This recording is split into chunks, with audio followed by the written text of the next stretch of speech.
I am Brandy, a 34-year-old single mom with two amazing boys who light up my world. My sister Amelia has always been the family perfectionist, judging my parenting from her pristine suburban throne. When she announced her daughter Sophia's extravagant 10th birthday party, I expected the usual family gathering. What I never expected was the heart-shattering moment Amelia declared my boys unwelcome because they were a bad influence. Where are you watching from today? Hit that like button and subscribe to follow along as I share how one magical Disneyland trip taught my sister that nobody messes with my children. Being a single mom working as a nurse is no walk in the park. My schedule involves juggling 12-hour shifts at the hospital while making sure Jackson 9 and Tyler 7 have everything they need. Some days I barely have time to breathe between dropping them off at school, racing to work, picking them up, helping with homework, cooking dinner, and tucking them in with bedtime stories. Despite the chaos, I would not trade my boys for anything in the world. Jackson is my little artist, with an imagination that knows no bounds. He transforms cardboard boxes into spaceships and can spend hours creating elaborate drawings of dinosaurs and robots. Tyler is my energetic ball of sunshine who excels at sports and making friends wherever he goes. Sure, they are spirited and occasionally rowdy, like most boys their age, but they are kind-hearted, respectful when it matters, and absolutely bursting with love. My parenting style has always been about balance. I believe in rules and consequences, but I also understand that children need space to express themselves, make mistakes, and learn from those experiences. My home is not a showcase from a magazine spread. We have fingerprints on the windows, toys sometimes scattered across the living room floor, and science experiments gone wrong staining the kitchen counter. But there is laughter, genuine conversations, and the beautiful chaos that comes with raising curious children. My sister Amelia could not be more different. Growing up, she was the perfect daughter who never missed a homework assignment, won every academic competition, and always pleased our parents. I was labeled the wild child, simply because I preferred sports to studying and questioned authority occasionally. This dynamic followed us into adulthood, with Amelia continuing to be the golden child in our parents' eyes. Amelia married Richard, a successful attorney, right after finishing law school. They settled in an exclusive neighborhood with their daughter Sophia in a house that looked like it belonged in Architectural Digest. Everything in Amelia's world was curated for perfection, from her immaculate garden to the professionally decorated interior of her home. Her social media accounts showcased a flawless family life with photos of homemade organic meals and sophisticated family outings. Sophia, their only child, reflected this carefully controlled environment. At 10 years old, she was polite, well-spoken, and accomplished in ballet and piano. She always wore pristine outfits with not a hair out of place. While sweet-natured Sophia was noticeably reserved around other children, especially those who were more boisterous, I often wondered if all that perfectionism left room for a real childhood. Family gatherings at Amelia's house were exercises in tension. My boys would arrive excited to see their cousin, only to face a barrage of rules. No running inside, no touching the decorative items, no raising voices, no playing in the formal living room. Every natural childlike behavior was met with Amelia's disapproving glance. By contrast, when they visited our apartment, Sophia would initially sit quietly uncertain how to join in the fun until my boys eventually coaxed her into building forts or playing tag in the backyard. Amelia never directly criticized my parenting in those early years, but her comments were laced with judgment. I noticed Jackson has trouble sitting still during dinner. Have you considered having him tested? Or Tyler certainly has a lot of energy. Perhaps more structured activities would help channel that. Each observation delivered with a smile, but cutting deep nonetheless. Despite these tensions, I worked hard to maintain family harmony. I prepared the boys before visits to Aunt Amelia's house, reminding them about indoor voices and careful movements. I brought activities to keep them occupied, and stepped in quickly if their excitement started bubbling over. Though exhausting, I believed family connections were important, especially since they had limited extended family after their father left when Tyler was just 2 years old. Our parents, now in their 60s, and living 30 minutes from Amelia in the suburbs, complicated matters further. During family discussions, they typically sided with Amelia on parenting approaches. "Brandy, dear children do need structure," my mother would say, after Amelia commented on my boys playing in the mud during a family barbecue. My father would nod in agreement, adding, "Sophia never gives Amelia and Richard any trouble." These comments stung, but I had grown accustomed to being the family disappointment. Last Thanksgiving illustrated our different worlds perfectly. Amelia hosted in her formal dining room with name cards, crystal glasses, and a table setting worthy of a magazine spread. Jackson accidentally knocked over his water glass, sending liquid across the white tablecloth. The look of horror on Amelia's face as she rushed for towels made him shrink in his chair. Later, I overheard her telling our mother, "This is exactly why we cannot have nice things around those boys." That night, I reassured Jackson that accidents happen to everyone, but I could see the incident affected him deeply. Still, I persevered in maintaining our family connections, believing that cousins should grow up knowing each other despite our differences. Little did I know that Amelia's judgment of my children was about to cross a line I could not ignore, triggering a chain of events that would forever change our family dynamics.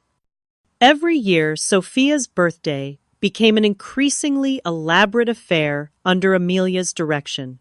From professionally decorated princess parties to guided museum excursions, each celebration seemed designed more to impress adults than delight children. As Sophia's 10th birthday approached in June, Amelia began dropping hints about planning something truly special for this milestone.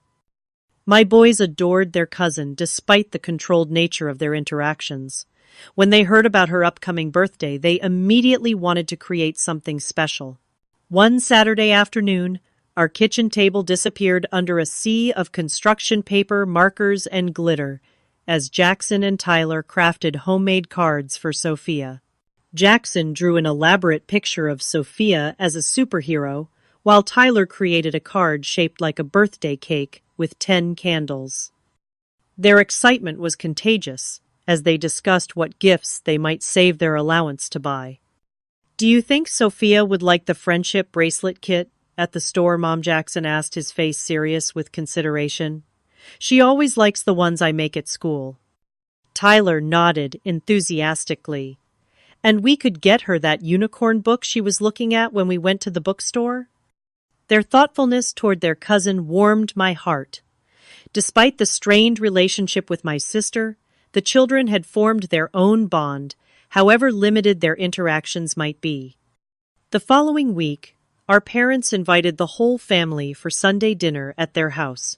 These monthly gatherings were tradition, though they typically featured Amelia dominating conversation, while I tried to keep the boys from fidgeting too much during the lengthy meals. That particular Sunday seemed no different at first, with Mom serving her famous pot roast, while Dad discussed local politics with Richard. Halfway through dinner, Amelia clinked her water glass with a fork to get everyone's attention. "As you all know, Sophia's 10th birthday is coming up in 3 weeks," she announced with a broad smile. "We have decided to host a garden party with a secret garden theme. Richard's law firm partners and their families will attend along with Sophia's friends from school and ballet." "That sounds lovely, dear," Mom replied predictably. "Will you need help with anything?"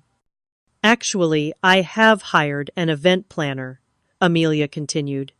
There will be a string quartet, a professional storyteller, a flower crown making station, and a 3-tiered cake from that bakery featured in National Culinary Magazine. As Amelia detailed more extravagant plans, I noticed my boys listening intently. Tyler leaned over and whispered, "Mom, can we help decorate for Sophia's party? I could blow up balloons really well now." I smiled and whispered back, "We will see what Aunt Amelia needs help with." What happened next still makes my stomach tighten remembering it. As Amelia finished describing the garden party arrangements, she turned directly to me with an expression that combined pity and condescension. "Brandy, I wanted to discuss something with you about the party," she said, her voice suddenly lower. "Richard and I have given this careful consideration, and we think it would be best if Jackson and Tyler did not attend this particular celebration." The table fell silent. I stared at my sister, certain I had misunderstood. "What do you mean?" I asked, my fork frozen midway to my mouth. Amelia dabbed her lips with her napkin before continuing. "The partners from Richard's firm are very important guests, and their children are quite well behaved. Sophia's party needs to be perfect. Your boys are simply too." She paused, searching for words energetic and unpredictable. "They would be a bad influence on the atmosphere we are trying to create." Bad influence. Those two words echoed in my head as I felt blood rush to my face. I glanced at my sons, hoping they hadn't understood the implication, but Jackson's crestfallen expression told me otherwise. "Are you seriously uninviting my children from their only cousin's birthday party?" I asked, struggling to keep my voice level. Amelia sighed as if I was being deliberately difficult. "It is nothing personal, Brandy. Your parenting choices are your business, but the boys simply lack the discipline needed for such an important event. Perhaps if you implemented more structure at home, worked on their behavior issues." "Behavior issues," I interrupted, my voice rising despite my efforts to remain calm. "They are normal, active boys. What exactly are these terrible behaviors you are referring to?" "Last Christmas they ran through the house," Amelia counted off on her manicured fingers. "At Easter, they got chocolate on my sofa. Tyler laughed too loudly during family photos last month. Jackson asked inappropriate questions about Richard's colleague's wig." I couldn't believe what I was hearing. These minor childlike behaviors were apparently enough to label my sons as unworthy of attending a family event. I looked to my parents for support, but found none. My father suddenly became very interested in his mashed potatoes, while my mother wore her conflict avoidance expression. "Mom, Dad, do you think this is reasonable?" I asked. My mother cleared her throat. "Well, dear, it is Amelia and Richard's event. They can invite whoever they want." The betrayal stung worse than Amelia's exclusion. I noticed both my boys had stopped eating, their earlier excitement completely extinguished. "We should go," I said, standing up. "Boys, please get your jackets." "Brandy, don't overreact," Amelia said sharply. "You are always so emotional. This is exactly the kind of behavior the boys learn from you." I ignored her as I helped Tyler with his jacket zipper. Jackson moved robotically, his eyes downcast. As we headed for the door, I heard Sophia's small voice ask Mommy, "Why can't Jackson and Tyler come to my party? I made special invitations for them at school." I didn't stay to hear Amelia's response. The drive home was painfully quiet. In the rearview mirror, I could see Tyler wiping tears while Jackson stared out the window. Finally, Tyler broke the silence. "Mom, why doesn't Aunt Amelia want us at Sophia's party?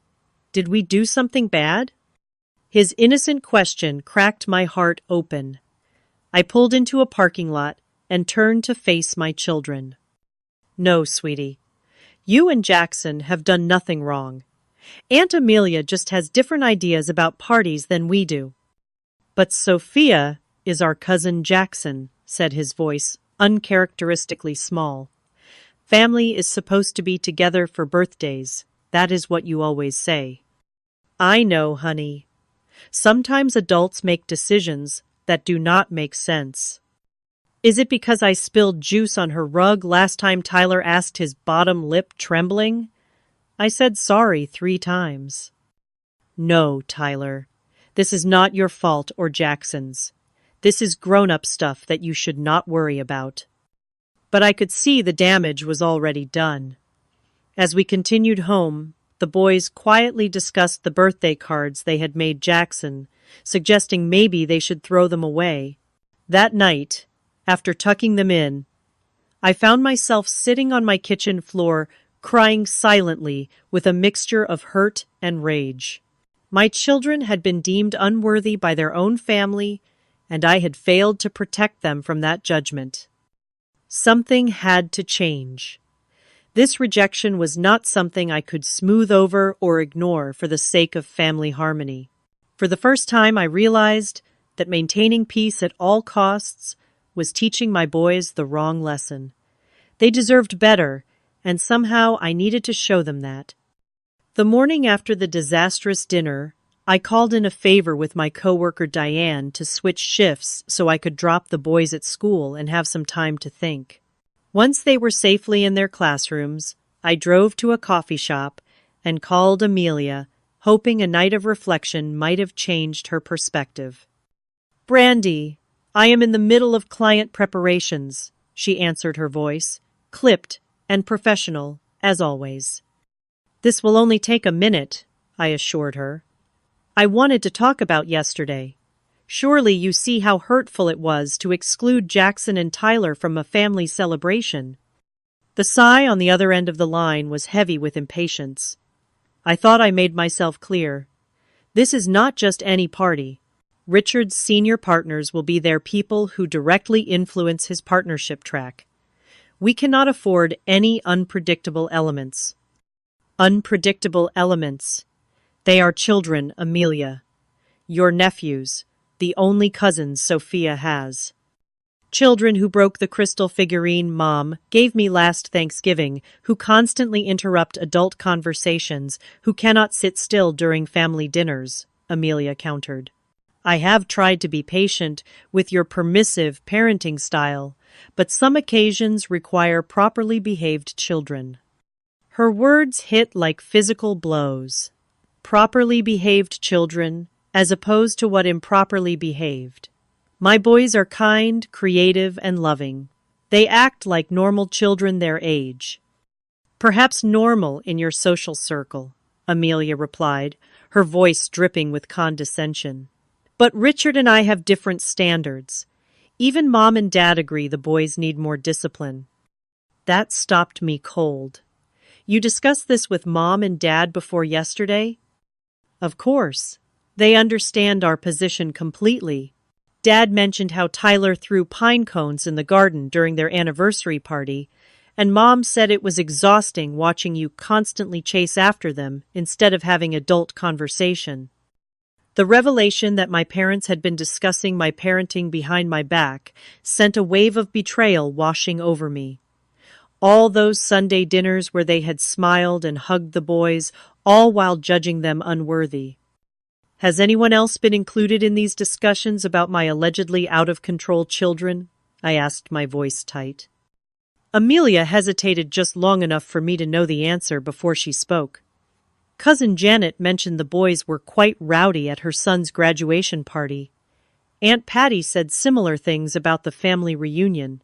It is a general observation, Brandy, not a personal attack. Not a personal attack. My entire family had apparently formed a consensus that my children were problematic, all while smiling to my face.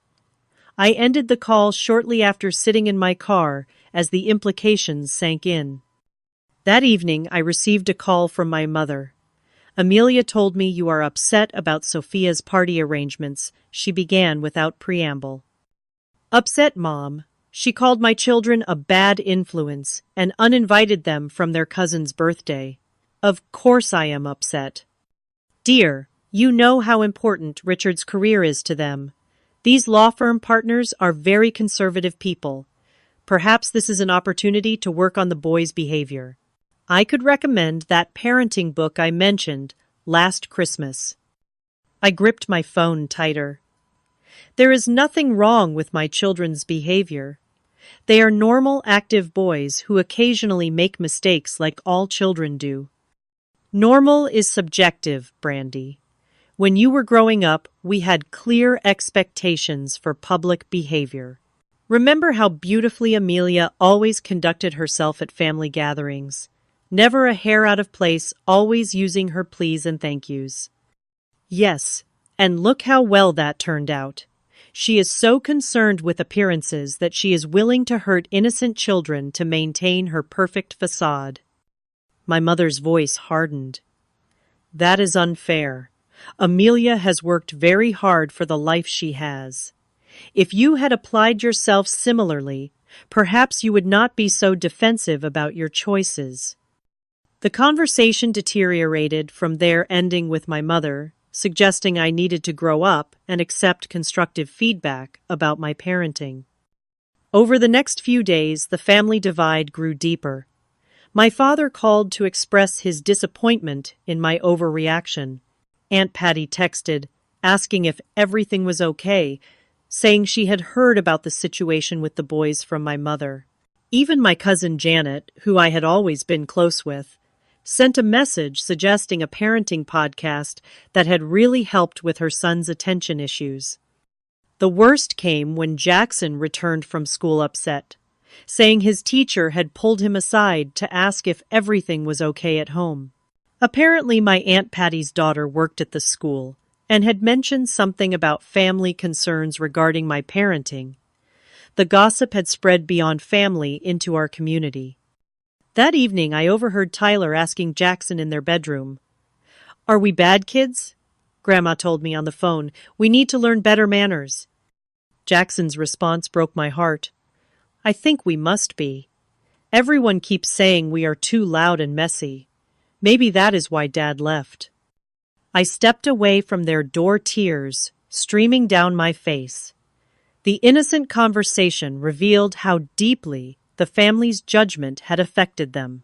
My sweet boys were internalizing the criticism, believing something was fundamentally wrong with them. Tyler had become noticeably quieter around family members, while Jackson had started apologizing for normal behaviors, like laughing too loudly or getting excited about his interests. The following weekend, we attended a small family gathering at my parents' house. I noticed immediately how the boys sat stiffly on the couch, barely touching the snacks offered, answering questions with whispered one-word responses. When Sophia tried to show them her new tablet, they looked to me first, as if seeking permission to interact with her. Their natural exuberance had been replaced by anxious self-consciousness. Watching them police their every movement, while Amelia nodded approvingly at their subdued behavior, was the final straw. These were not my confident, joyful boys. The family's judgment had dimmed their lights, made them doubt themselves, and I had allowed it to happen by prioritizing family peace over their emotional well-being. That night, I called my best friend Lisa, one of the few people who truly understood our situation, as a fellow single mom. They have made my children feel like they are fundamentally flawed. "Lisa," I told her, finally releasing the full extent of my anger and hurt, "Jackson actually asked me yesterday if something was wrong with them." "That is absolutely unacceptable," Lisa responded firmly. "You know your boys are amazing. This is about Amelia's insecurities, not your parenting. I have tried so hard to maintain family relationships to not rock the boat. But at what cost? Brandy, listen to me. This pattern has been going on your whole life from what you have told me. Amelia sets the standard, your parents enforce it, and you are expected to fall in line. But you are a grown woman now, and a damn good mother. Your children deserve to see you stand up for them." Her words crystallized something I had been feeling since that Sunday dinner. I had spent years accommodating my family's judgment, making excuses for their behavior, trying to earn approval that was never forthcoming. All while my children watched and learned that their worth was conditional. "You are right," I said, a new determination forming. "It is time I showed my boys what it means to value yourself, even when others do not. No more apologizing for who we are." As I hung up, an idea began taking shape. If Amelia wanted to exclude us from her perfect party, fine. But I would show my boys that rejection from others did not determine their value. I would give them a celebration that honored exactly who they were, messy, energetic, and absolutely perfect in my eyes. The idea came to me as I scrolled past a Disneyland advertisement on my phone. Jackson had mentioned wanting to go for years, and Tyler had a Mickey Mouse plush he slept with every night. What if instead of sitting at home, feeling excluded on the day of Sophia's elaborate garden party, we were having the adventure of a lifetime?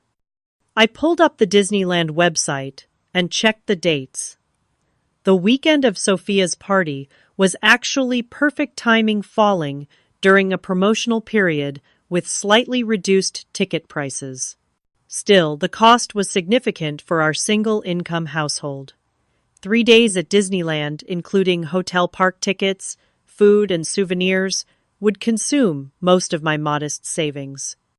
I hesitated briefly, thinking about the practical uses for that money. The boys needed new school clothes for fall. The apartment could use fresh paint. My car was making a concerning noise that would eventually need addressing. But as I remembered the hurt in their eyes, the way they had started to shrink themselves to meet my family's impossible standards, I made my decision.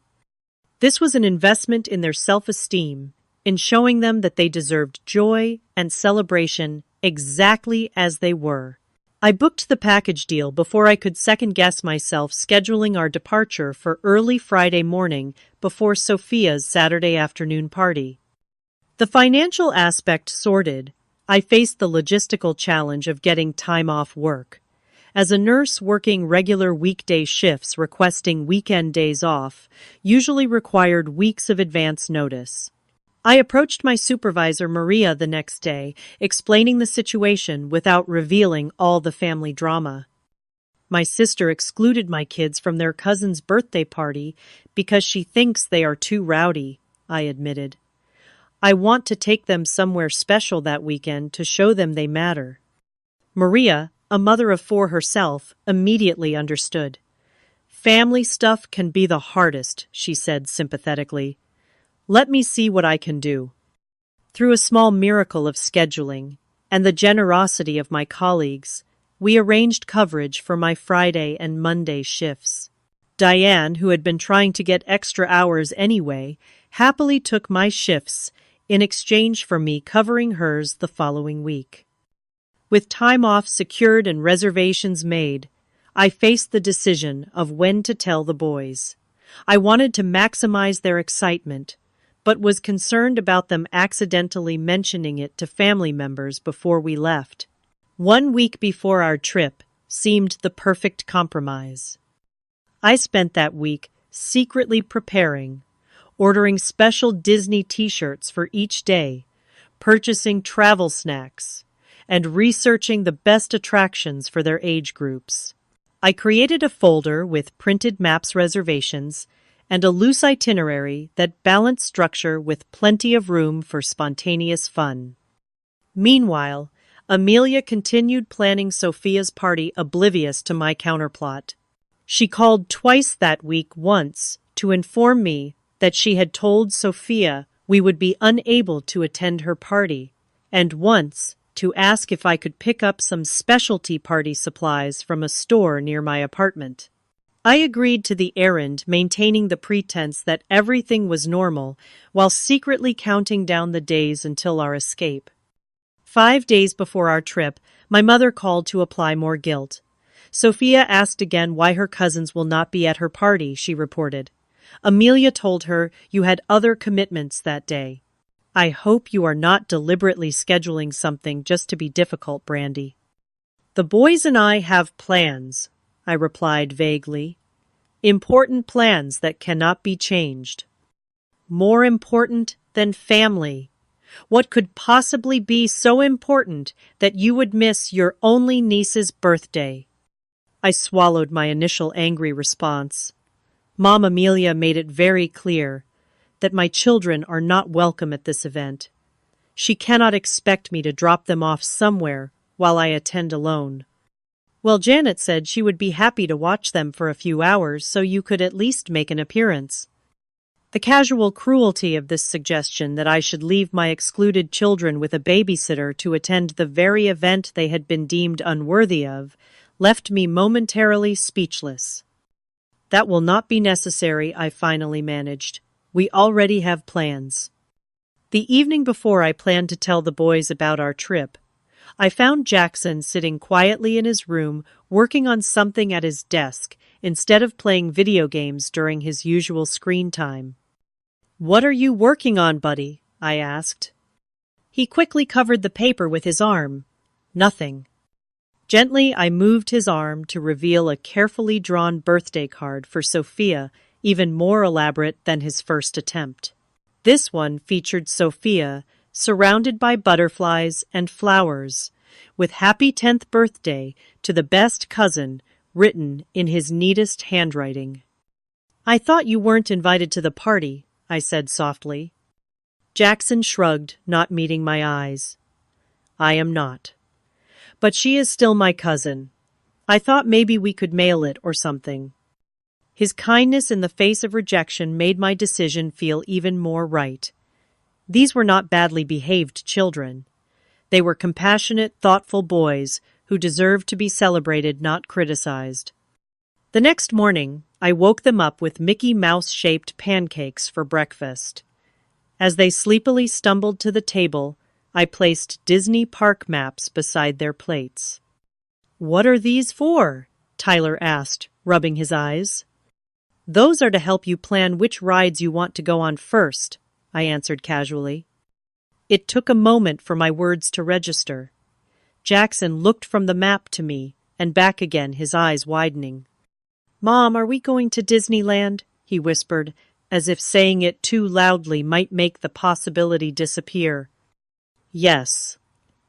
We leave Friday morning for 3 whole days of Disney magic." The explosion of joy that followed was worth every penny I had spent and every logistical hurdle I had overcome. They jumped up and down, firing questions faster than I could answer them. Was Space Mountain scary? Could they meet Spider-Man? How many churros could they eat? Would we stay until the fireworks? "This is happening on Sophia's birthday weekend," Jackson asked suddenly, his excitement momentarily dimming. "Is it because we cannot go to her party?"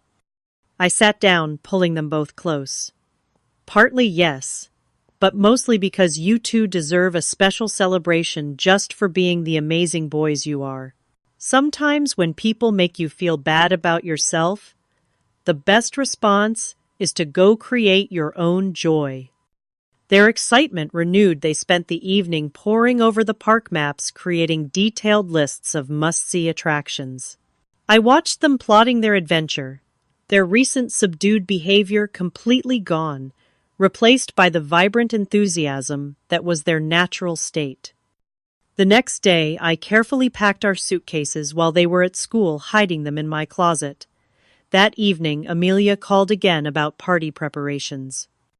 "I will need you to come early Saturday to help set up the flower arrangements," she stated, not bothering with a greeting.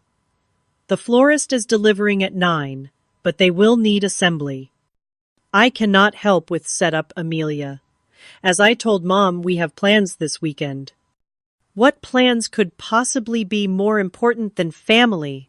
she demanded, echoing our mother's words.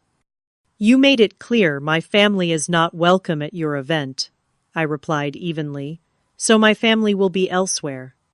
"You are being childish," she snapped. "This is exactly the kind of petty behavior that the boys learn from watching you." "Goodbye, Amelia. I hope Sophia has a wonderful birthday." I hung up feeling lighter than I had in weeks. For once, I was not twisting myself into knots, trying to accommodate her impossible standards while protecting my children from her judgment. We were choosing joy instead of seeking approval, and it felt wonderfully liberating. The night before our departure, the boys were too excited to sleep. I let them stay up a little later than usual, finalizing our Disney strategy. As they finally drifted off, Mickey Mouse plushies clutched tight, I carefully loaded our suitcases into the car, preparing for our early morning departure. My phone buzzed with a text from Amelia's mother says, "You are taking the boys on some sort of trip instead of helping with Sophia's party. I hope you realize how hurtful this is to Sophia." I turned off my phone without responding. Tomorrow would be about my children, their happiness, and our family of 3. The guilt trips and judgment would have to wait. We left our apartment before dawn, the boys still in their pajamas, as I buckled them into the back seat. They dozed as we drove the first hour, the sky gradually lightening from black to purple to the soft gold of early morning. When they fully woke the car, filled with excited chatter and Disney songs from the playlist I had created specially for our road trip. "Mom, how much longer?" Tyler asked for perhaps the 20th time, bouncing in his seat as mountains gave way to the suburbs surrounding Anaheim. "Just about 20 minutes now," I answered, unable to keep the smile from my face. Their excitement was contagious, washing away the stress and hurt of recent weeks. "Look, I can see the top of the Matterhorn," Jackson shouted suddenly, pointing out the window. Sure enough, the distinctive peak was visible in the distance, drawing gasps from both boys. Parking and navigating the tram system took some time, but nothing could dampen their spirits. As we finally stepped onto Main Street, USA, the look of wonder on their faces made every sacrifice worthwhile. Tyler grabbed my hand tightly, while Jackson stood motionless, trying to absorb every detail of the magical scene before him. "It is even better than I imagined," he whispered. Our first day unfolded in a blur of joy. We rode Splash Mountain twice in a row, laughing hysterically as we got soaked on the second run when we deliberately sat in the front row.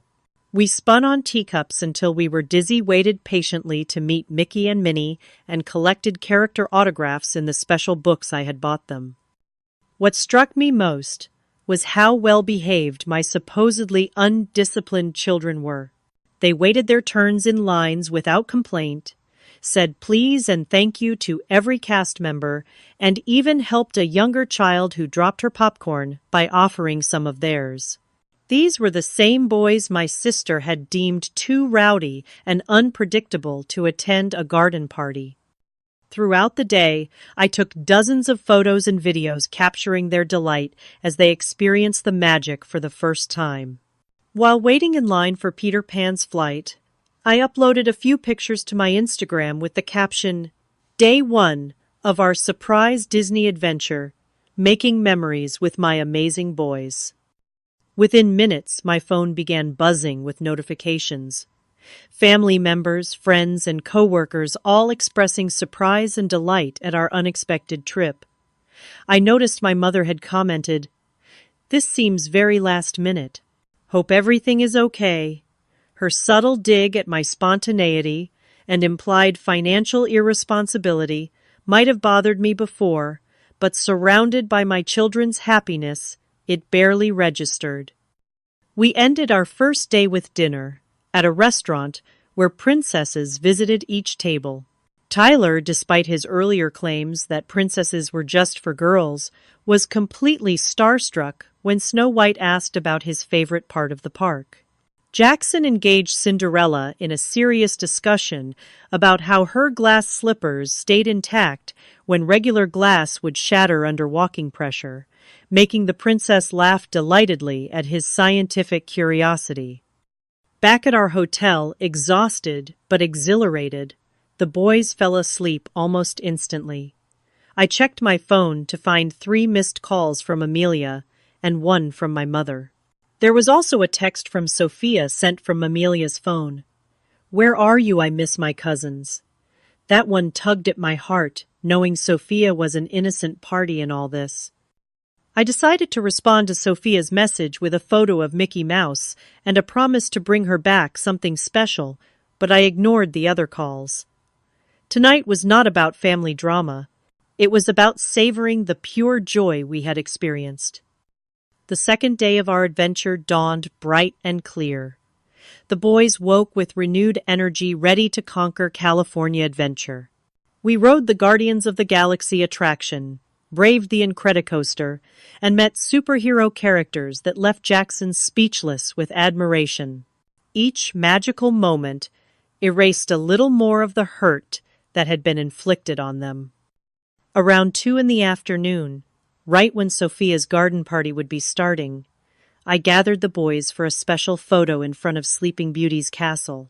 They wore their matching Disney shirts, faces glowing with happiness, Mickey ears perched on their heads. "Smile, big guys. This one is special," I told them, as I adjusted the frame to capture the perfect shot. The resulting photo was everything I had hoped for. My boys uninhibited and radiant with joy, the iconic castle behind them, and not a trace of the self-consciousness that had plagued them in recent family gatherings. I posted it immediately with the caption, "Creating magical memories with the 2 best boys any mother could ask for. No place I would rather be today than celebrating life with these amazing kids. Number, blessed number. Disney adventure number. Perfect day." The timing was deliberate, and I knew it. As Sophia's carefully orchestrated garden party with its string quartet and flower crowns was beginning, our unabashed celebration of simple family joy would be appearing on the social media feeds of every family member and mutual friend. The response was immediate and overwhelming. My phone began buzzing continuously with notifications. Friends and colleagues left supportive comments about what a great mom I was. Several of my cousins liked the photo. Even Aunt Patty, who had been part of the Judgment Coalition, commented, "The boys look so happy. What a wonderful surprise for them." More tellingly were the missed calls that began accumulating. Amelia, my mother, my father, Amelia, again. I silenced my phone and put it away. Today was not about them. We continued our magical day having lunch with Goofy, exploring Star Wars Galaxy's Edge, and buying specially embroidered Mickey ears with their names stitched in gold thread. Throughout the afternoon and evening, I continued posting photos and short videos documenting our joy without directly mentioning why we were there instead of at Sophia's party. That evening, as we watched the spectacular fireworks display over the castle, Tyler leaned against me, his eyes wide with wonder. "Mom, is this the best day ever?" he asked. "What do you think, buddy?" I replied, putting my arm around his shoulders. "It is definitely the best day ever," he decided firmly. "Way better than some boring garden party." Jackson, more perceptive as always, took my other hand. "Thanks for bringing us here, instead of making us feel bad about not being invited to Sophia's party. I was really sad about it, but this is so much better." His honesty brought tears to my eyes. "You two deserve all the happiness in the world. Never let anyone make you feel like you are not good enough exactly as you are." Our final day at Disney was more relaxed, revisiting favorite rides, and exploring corners of the park we had missed. The boys spent some of their souvenir money on a gift for Sophia, a beautiful music box with Cinderella that played "A Dream is a Wish Your Heart Makes." Their thoughtfulness, despite their own exclusion, spoke volumes about their character. Before heading home, I posted one last photo of the 3 of us, Mickey and Minnie, on either side, with the caption, "Memories to last a lifetime. Reminder to self, and my boys, never let anyone dim your light to make others more comfortable with their darkness." Number, choose joy. Number, family first. As we began the drive home, I finally checked my messages. 27 missed calls. Dozens of texts ranging from Amelia's fury to my mother's guilt trips to expressions of concern from other family members. Even Richard had called something unprecedented in our family dynamic. One message from my mother stood out. Sophia was in tears when she saw your Disney pictures. How could you be so deliberately hurtful to an innocent child? The irony was almost too much. Now they were concerned about children's feelings being hurt. Where was this concern when my boys were explicitly rejected and labeled as problems? Still, I felt a twinge of regret that Sophia had been caught in the crossfire. She was, after all, just a child herself, likely with little say in her mother's decisions. I would make sure the boys gave her their gift and spent time with their cousins soon separate from the adult drama. As we neared home, Jackson asked quietly from the back seat, "Are Aunt Amelia and Grandma going to be mad at us for going to Disney?" "Not at you, honey. They might be upset with me for my choices, but that is for me to handle. You did nothing wrong."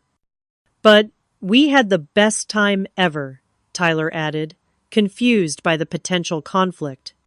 "That is right," I agreed firmly. "And sometimes having the best time ever is exactly what we need, even if others do not understand." We arrived home late, tired, but filled with precious memories. As I tucked the boys into bed, surrounded by their new Disney treasures, I felt stronger than I had in years. For once, I had prioritized my children's joy over my family's approval, and the freedom was intoxicating. The confrontation that awaited would not be easy, but I was finally ready to stand my ground. My children deserved a mother who defended their worth, who showed them how to create joy rather than constantly seek validation from those who withheld it conditionally. The Disneyland photos spreading across social media had made my statement clear. We were done apologizing for who we were. The morning after our return from Disneyland reality came crashing back. My phone displayed 42 missed calls and over 60 unread messages. Scrolling through them revealed an escalating pattern of family reaction, confusion, concern, anger, and finally outrage. Amelia's messages evolved from, "Where are you, Mother? Says you are at Disneyland too." "I cannot believe you would deliberately sabotage Sophia's special day like this too. Your immaturity and jealousy have reached new heights." My parents' texts echoed similar sentiments, with my father calling my Disney trip a childish stunt unbecoming of a mother. I made breakfast for the boys who were still riding high on Disney magic, comparing their souvenirs and reliving their favorite moments. Watching them eat Mickey-shaped waffles while debating whether Space Mountain or Guardians of the Galaxy was the better ride, I knew I had made the right decision, regardless of the family fallout. After dropping them at school, I finally called my mother, figuring she would be the most reasonable starting point. "Well, look who finally decided to acknowledge her family," she answered tartly. "Do you have any idea what you have done?" "Taken my children on a wonderful vacation after they were explicitly uninvited from a family event," I suggested calmly. "You deliberately upstaged Sophia's birthday party. Every guest was talking about your Disney photos instead of focusing on Sophia. Amelia had to turn off her phone because people kept asking why her nephews were at Disneyland instead of the party. I had not anticipated this particular consequence, but could not deny a small flicker of satisfaction. That was not my intention. We simply enjoyed our trip and shared our happiness, just like Amelia shares all her perfect family moments. Brandy Elizabeth, do not play innocent. You timed those castle photos precisely when the party was starting. Sophia saw them and asked why she could not go to Disneyland with her cousins instead of having a garden party. She cried for nearly an hour. That genuinely made me feel bad. I am sorry Sophia was upset. The boys even bought her a special gift. But I will not apologize for giving my children joy after they were rejected from a family celebration, and labeled as problems. No one called them problems, my mother protested weakly. Amelia literally called them a bad influence and said they lacked discipline. You and Dad agreed with her assessment. How do you think that made them feel? Jackson has been asking if something is wrong with him. Tyler thought his normal child behaviors were why their father left us. The silence on the other end suggested my words had hit home. Finally, my mother sighed. Perhaps things got out of hand, but your response was immature and vindictive. My response was to protect my children and show them they deserve celebration exactly as they are. If that disrupted the perfect party narrative, so be it. We ended the call in a stalemate, neither fully conceding to the other's perspective. Throughout the day, I received more messages, including several from extended family members who seemed almost impressed by my stand against Amelia's perfectionism. Cousin Janet texted, "Saw your Disney pics. Boys looked happier than I have seen them in ages." Sometimes Mama Bear needs to roar. I was preparing dinner when the doorbell rang aggressively multiple times in succession. Through the peephole I saw Amelia standing there, her perfect appearance slightly disheveled, her expression thunderous. Taking a deep breath, I opened the door. She pushed past me into the apartment without waiting for an invitation. 20 years of friendship with Richard's senior partner, completely overshadowed by your petty revenge Disney trip, she spat, without preamble. Do you have any idea how this made us look? Hello to you too, Amelia, I replied, keeping my voice level. The boys are in their rooms if you came to see your nephews. You know, the ones you called a bad influence and banned from your daughter's party. Do not deflect. You deliberately sabotaged Sophia's birthday. Every guest was talking about your ridiculous photos. 3 different partners' wives asked me why my nephews were at Disney instead of supporting their cousin. What was I supposed to say? The truth, perhaps, that you decided they were not well behaved enough to attend your perfect party. Amelia's face flushed. I never said that. I said the event required a certain atmosphere that active boys might disrupt. You called them a bad influence, I reminded her. To their faces at a family dinner. Do you have any idea what that did to them? Tyler cried himself to sleep that night. For a moment something like guilt flickered across her face, but she quickly rallied. You are exaggerating as usual. Children need to learn that different occasions have different behavior expectations. If you had taught them proper manners from the beginning. There is nothing wrong with my children's manners, I interrupted my calm, beginning to fracture. They say please and thank you. They help others. They wait patiently in lines. They show compassion to those around them. Do you know what the Disney cast members said about them? That they were some of the most polite children they had encountered. The same children you deemed unworthy of attending a garden party. This is not about whether they say please and thank you, Amelia's voice rose sharply. This is about your deliberate attempt to overshadow Sophia's special day out of spite.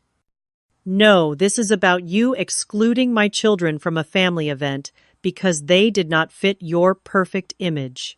This is about our entire family treating my boys like they are somehow defective because they act like normal, healthy children. This is about me finally refusing to let my kids believe they are not good enough because they do not meet your impossible standards. Our voices had grown louder, and I suddenly noticed both boys standing in the hallway watching wide-eyed as their mother and aunt faced off. I took a deep breath, trying to modulate my tone. Boys, please go back to your rooms for a few minutes while Aunt Amelia and I finish our conversation. Are we in trouble for going to Disney? Tyler asked in a small voice. Before I could answer, Amelia surprised me by kneeling down to their level. No, Tyler. You are not in trouble for going to Disney. I am just upset with your mom about something else. As the boys reluctantly returned to their rooms, Amelia straightened up, her anger seemingly deflated. She sank onto my couch, suddenly looking tired. Sophia has barely spoken to me since the party, she admitted quietly. She told Richard and me that she never wanted a fancy garden party. She wanted a sleepover with her cousins and a few friends from ballet class. When she saw your Disney pictures, she asked why we could not have done something fun like that instead. This revelation stunned me. You planned that entire elaborate event without considering what Sophia actually wanted. Richard's position at the firm is at a critical juncture. The partners needed to see us as socially competent, family-oriented. She trailed off, perhaps hearing how shallow her justification sounded.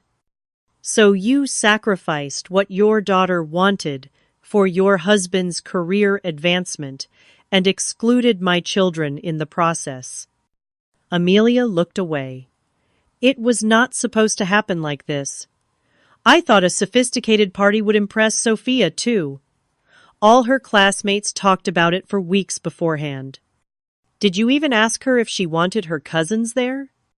Amelia's silence was answer enough. She asked me. I pressed on. The night you uninvited them at dinner, Sophia specifically asked why Jackson and Tyler could not come. I heard her.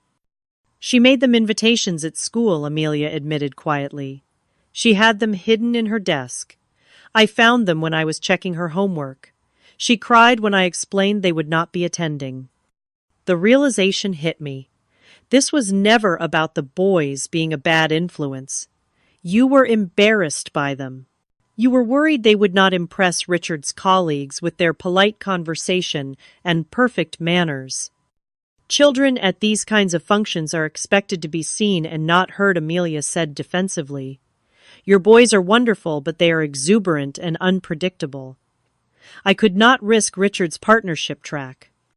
So you sacrificed your nephew's feelings and your daughter's wishes for social climbing, I summarized bluntly. And now you are angry because my alternative plans made your perfect party look less appealing by comparison.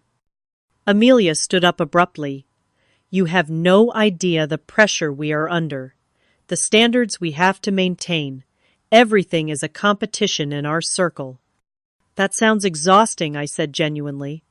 But it does not excuse hurting innocent children. Before she could respond, my phone rang.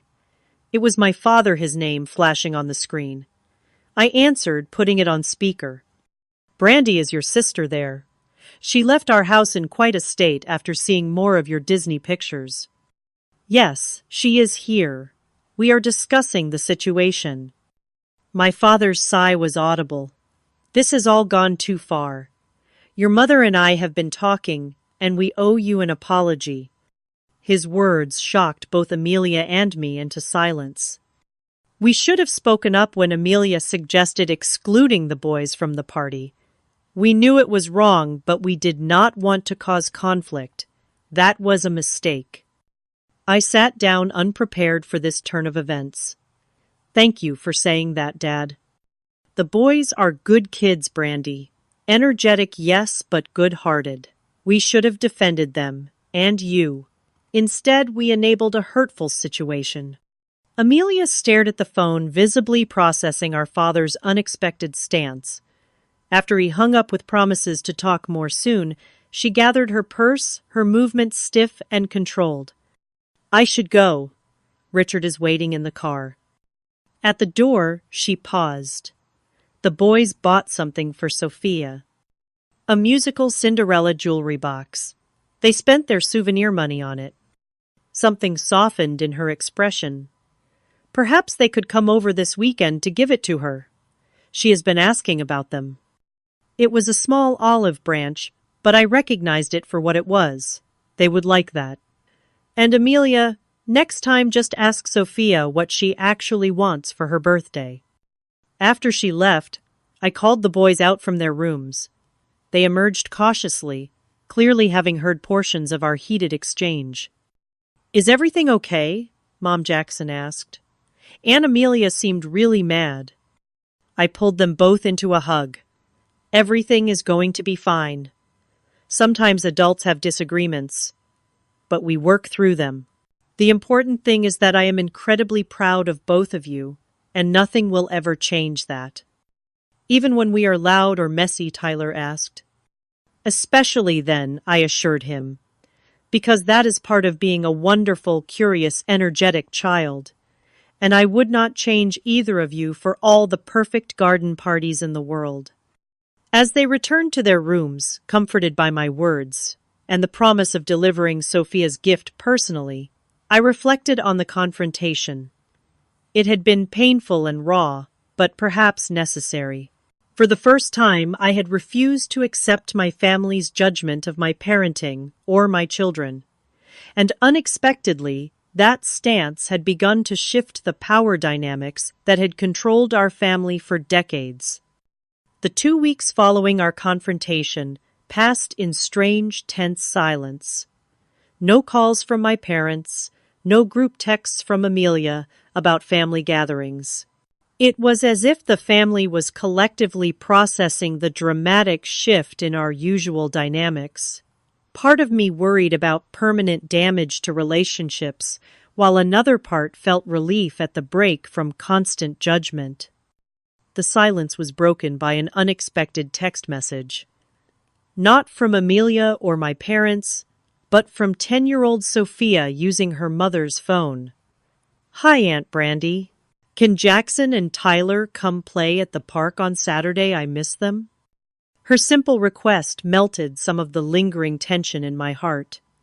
Whatever issues existed between the adults, the children deserved to maintain their relationship. I arranged a meeting at the neutral territory of Westfield Park, halfway between our homes. Saturday arrived with perfect weather for a playground outing. The boys were nervous but excited, clutching the carefully wrapped jewelry box as we approached the park. Amelia and Sophia were already there, sitting stiffly on a bench. But when Sophia spotted her cousins, she broke away from her mother and ran toward them with uncharacteristic abandon. "You went to Disneyland," she exclaimed, her usual reserve completely gone. "Was it amazing? Did you meet Elsa? Did you ride all the scary rides?" Just like that, the cousins fell back into their natural rhythm, with Sophia asking endless questions about Disney while the boys shared their adventures. I approached Amelia cautiously, taking a seat beside her on the bench. "Thanks for arranging this," I said simply. She nodded, her eyes following the children as they headed for the swings. "Sophia has talked about nothing but seeing her cousins all week. She made me promise we would stay at least 2 hours. We sat in awkward silence for several minutes, watching the children play. Finally, Amelia spoke, her voice softer than usual. "Sophia told Richard and me that she feels like she cannot be herself at home, that we expect her to be perfect all the time." She swallowed hard. She said she wishes she could be more like Jackson and Tyler because they seem happy. The admission clearly cost her considerable pride. I resisted the urge to point out how often I had tried to tell her this very thing. "Kids are perceptive," I offered instead. "They internalize our expectations, spoken and unspoken." "I always thought I was doing what was best for her," Amelia continued. "Giving her advantages, I did not have teaching her how to succeed in a competitive world." "There is nothing wrong with wanting your child to succeed," I acknowledged. "But success looks different for different people. Maybe for Sophia, success includes having the freedom to be a child sometimes." Amelia watched as Sophia laughed uproariously at something Tyler said, her careful hairstyle coming undone as she raced around the playground. I cannot remember the last time I heard her laugh like that. The children played for nearly 3 hours, reluctant to end their reunion. When they finally returned to our bench, flushed and happy, the boys presented Sophia with her Disney gift. Her delight was genuine as she wound the music box, watching Cinderella twirl to the familiar melody. "Mom, can Jackson and Tyler come over next weekend?" Sophia asked Amelia. "We can build that fort in the backyard you never let me make." Amelia hesitated only briefly before nodding. "I think that would be fine, as long as your aunt agrees." It was a small step, but a significant one. The following week brought another unexpected development. My father called, asking if he and my mother could visit for dinner. Unsure what to expect, I agreed cautiously. They arrived bearing the boys' favorite ice cream and new art supplies, clear peace offerings that were enthusiastically received. After the boys retreated to their rooms with their treasures, my parents and I sat at the kitchen table for a long overdue conversation. "We have been doing a lot of thinking," my father began awkwardly, "about family dynamics, about how we have treated you and the boys over the years." My mother reached across the table to take my hand. "We realized we have always held you to Amelia's standards, which was never fair to you or your children. You are different people with different strengths.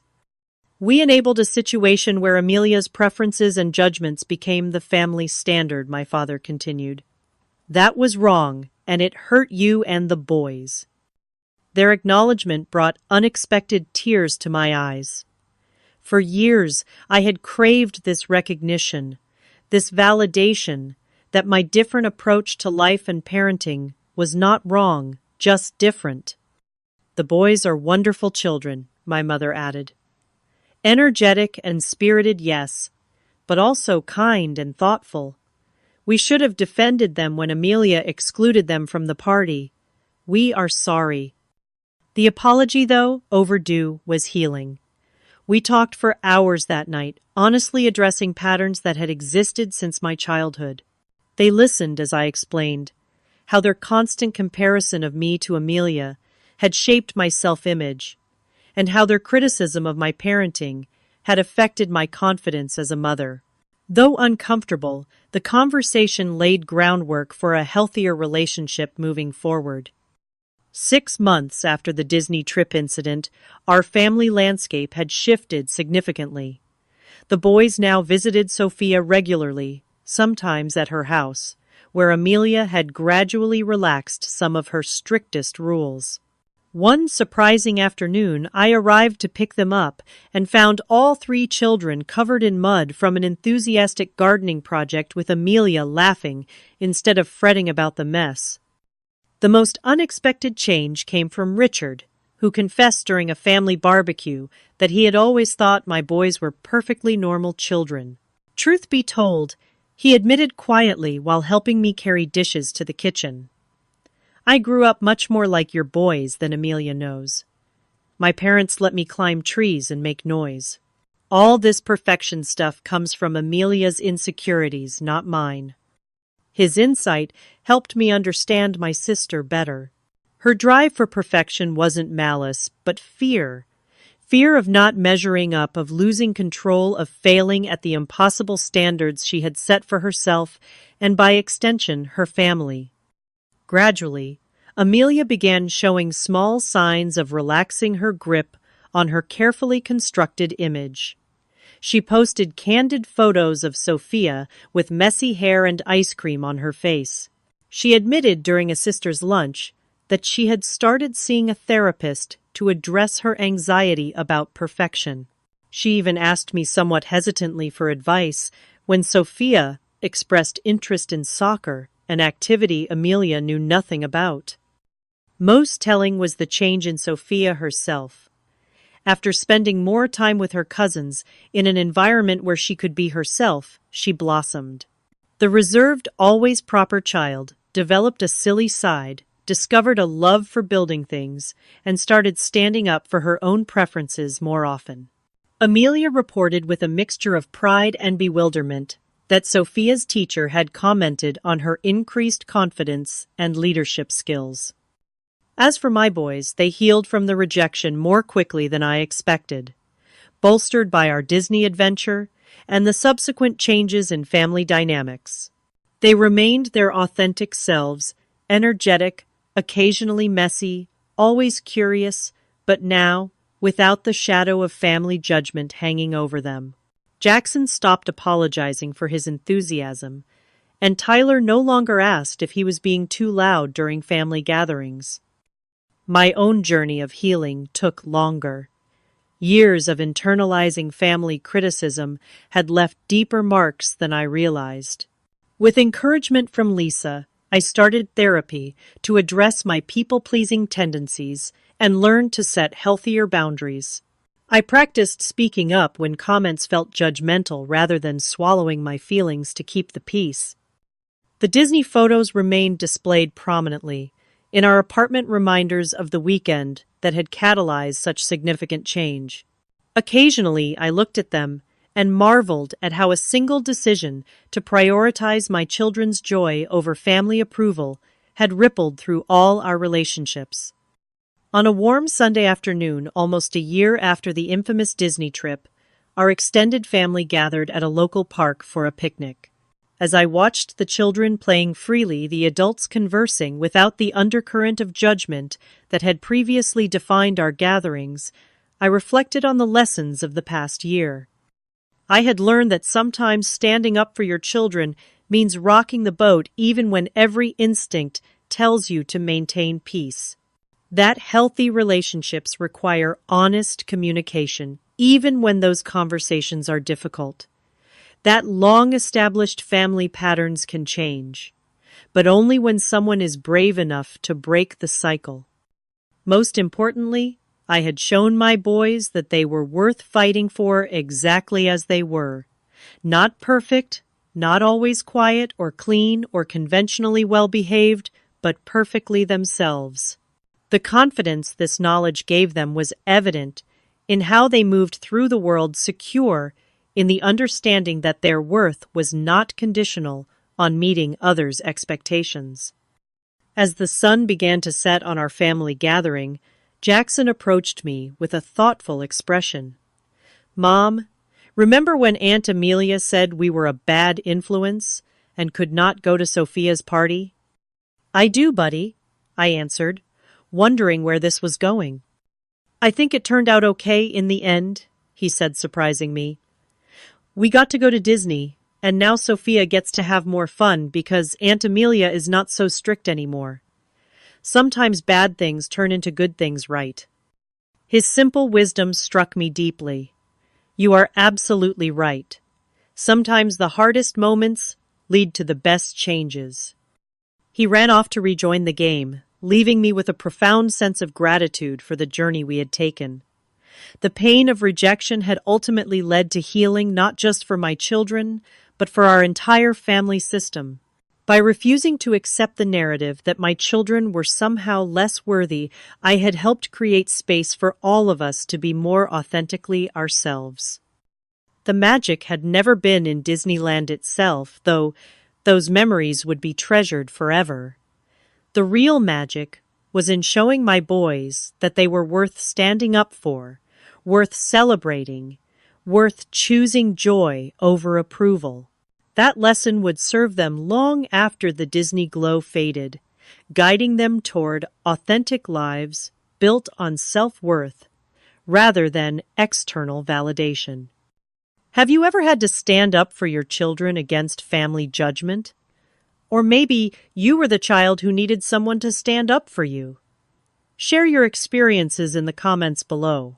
If this story resonated with you, please hit like and subscribe to hear more real-life stories about finding strength through difficult family situations. Thank you for listening. And remember, sometimes the bravest thing we can do as parents is simply to believe in our children exactly as they are.